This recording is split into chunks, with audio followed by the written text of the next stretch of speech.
사회 정치적 쟁점에 대한 직접적 발언. 세상은 흑과 백으로 나눌 수 없지만 우리는 종종 하나의 선택을 강요받습니다. 정치와 권력, 사회적 갈등 속에서 예술은 때때로 강력한 메시지를 던지며 현실을 직시하게 합니다. 이 섹션에서는 불편한 진실과 마주하며 단순한 대립을 넘어 더 깊은 질문을 던지는 작품들을 만나게 됩니다. 우리가 당연하게 받아들이던 것들이 정말 옳은 것인지, 혹은 다른 시각에서 바라볼 여지는 없는지 고민해보는 시간이 될 것입니다. 앤디 워홀은 팝아트의 대표적인 작가로 대중문화와 예술의 경계를 허물며 현대미술의 새로운 흐름을 만든 인물입니다. 캠벨 수프캔, 코카콜라병, 마릴린 먼로처럼 대중에게 익숙한 이미지들을 반복적으로 재현하며 예술을 더 이상 특별한 것이 아니라 누구나 소비할 수 있는 이미지로 만들었습니다. 그런데 워홀은 단순히 화려한 팝아트만을 만든 것이 아닙니다. 1960년대부터 죽음과 재난 시리즈를 제작하며 폭력과 죽음 같은 무거운 주제도 예술의 영역으로 끌어왔습니다. 지금 보시는 작품, 전기의자도 그중 하나입니다. 처음 작품을 보면 노랑, 분홍, 주황 같은 화사한 색이 눈에 들어오지만 자세히 보면 화면 속에는 덩그러니 놓인 전기의자가 있습니다.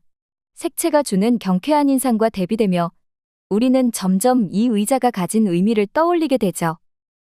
이 작품은 실제 사건을 바탕으로 만들어졌습니다. 1963년 뉴욕 칭신교도소에서 로젠버그 부부가 전기의자로 사형당한 사건을 기록한 언론 사진이 그 출처입니다. 당시 이들은 제2차 세계대전 중 소련의 핵무기 정보를 넘긴 혐의로 사형 판결을 받았고 그들의 처형은 미국 내의 사형제도 찬반 논란을 불러일으켰습니다. 하지만 워홀의 작품 속에는 죽음의 순간이 없습니다. 우리는 단지 빈 전기의자를 바라보게 됩니다. 워홀은 전기의자를 반복적으로 찍어내면서 폭력과 죽음이 대중매체 속에서 어떻게 소비되는지를 탐구했습니다. 끔찍한 장면도 반복적으로 노출되면 점점 무감각해진다는 사실을 포착한 것이죠. 그는 한 인터뷰에서 나는 사람들이 전기의자를 보고 뭔가를 느꼈으면 좋겠다. 하지만 그것이 무엇인지까지는 정해두지 않는다. 라고 말한 적이 있습니다.